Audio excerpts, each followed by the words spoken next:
ప్రజల ఆదరణతో ఎంతో ప్రశాంతంగా కేరింతల మధ్య సాగుతున్న జగనన్న రోడ్ షోలో ఈరోజు జరిగిన అమానుషమైన చర్యను నేను ఖండిస్తూ ఉన్నాను.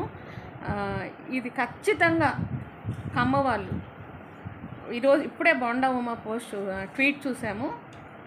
కొండపైన అమ్మవారు, కొండ కిందకు అమ్మవారు అని.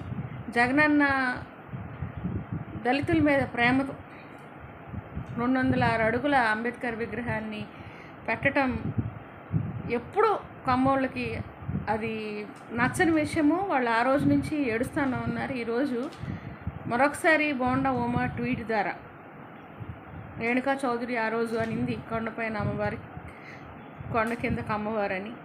అదే ట్వీట్ బోండా ఉమా కూడా చేశాడు.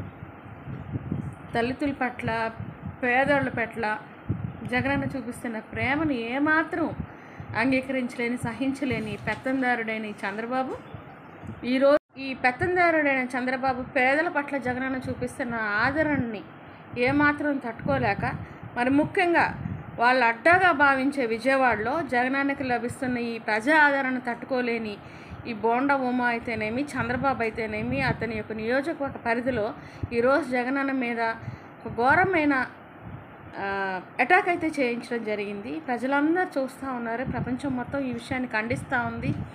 అందరికీ క్లియర్గా అర్థమవుతుంది. ఒక ప్రొఫెషనల్ చేత ప్రాణం తీయించాలని జగనన్న మీద ఈ అటాక్ అయితే జరగడం జరిగిందని అందరికీ అర్థమవుతోంది. ఈ జరిగిన ఈ అటాక్ని ఖండించకపోగా టీడీపీ సోషల్ మీడియా ఏదైతే ఉందో ఇంకా నీచమైన ట్రోల్స్ చేస్తూ ఉన్నారు. అది ఖచ్చితంగా ప్రజలు గుర్తుపెట్టుకుంటారు. మీరు ఇలాంటి నీచమైన, అవమానకరమైన ప్రవర్తనలు మానుకోకపోతే మీరు ఇంతకింతకి రేపు చెల్లించుకోవాల్సి వస్తుంటుంది. జగనన్న మీరు క్షేమంగా ఉండాలని కోరుకుంటాను. అదే గొప్ప దేవుడి కృప మీకు ఎప్పుడు తోడుగా ఉంటుంది. పేదలు, దళితులు మా పరువు నిలబెట్టిన, మా కోసం నిలబడిన జగనన్నకి ఎప్పుడు తోడుగా ఉంటాము. Jagananna, we are with you. God is with you.